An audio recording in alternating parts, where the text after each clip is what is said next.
Rolling Stone magazine just announced the 500 top pop albums of all time in their opinion. At the top of the heap is the Beatles' legendary Sgt. Pepper's Lonely Hearts Club Band, which debuted worldwide June 1st, 1967, 45 years ago. As Rolling Stone says, it's by the greatest pop band of all time, probably the greatest songwriters of the 20th century, and the album, of course, is their finest effort. Various things led the Beatles to the point of doing Sgt. Pepper, which is really a concept album. They did not want to tour anymore worldwide. They'd gotten sick of Beatlemania. They decided they would retreat into the studio and become a virtual band. In other words, they would send their record on tour around the world, and that's exactly what happened. I was there when the album debuted. People were in awe of it. I mean, one musicologist said it was the first time in 200 years that Western civilization had actually stopped to listen.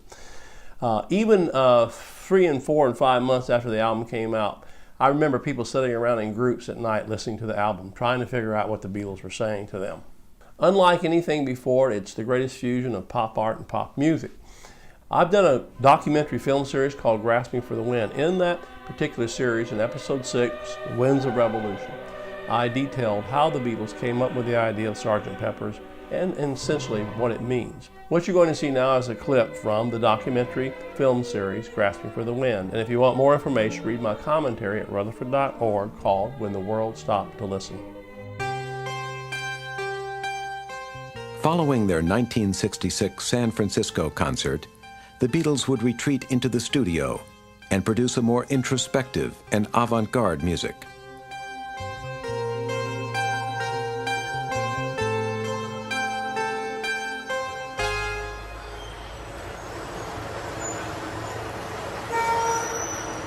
The Beatles' 1967 album, Sgt. Pepper's Lonely Hearts Club Band, is considered the most powerful popular music statement of the 20th century.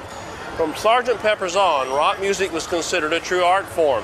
The album eclipsed all pop music statements that had preceded it. There's never been anything comparable to it. The album successfully fused pop art, counterculture, and the rock music culture.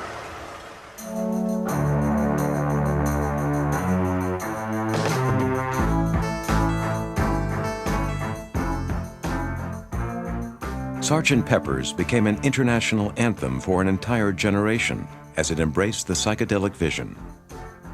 This vision included drugs to achieve a new consciousness, heralded change, and offered the hope of triumph of the youth culture.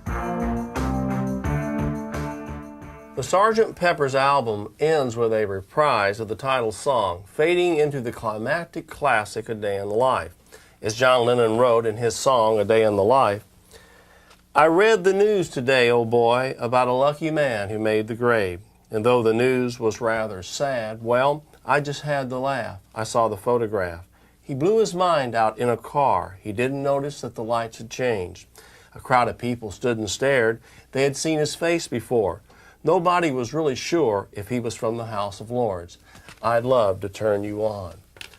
This song sets the Sgt. Pepper's album and the Beatles' entire career in perspective.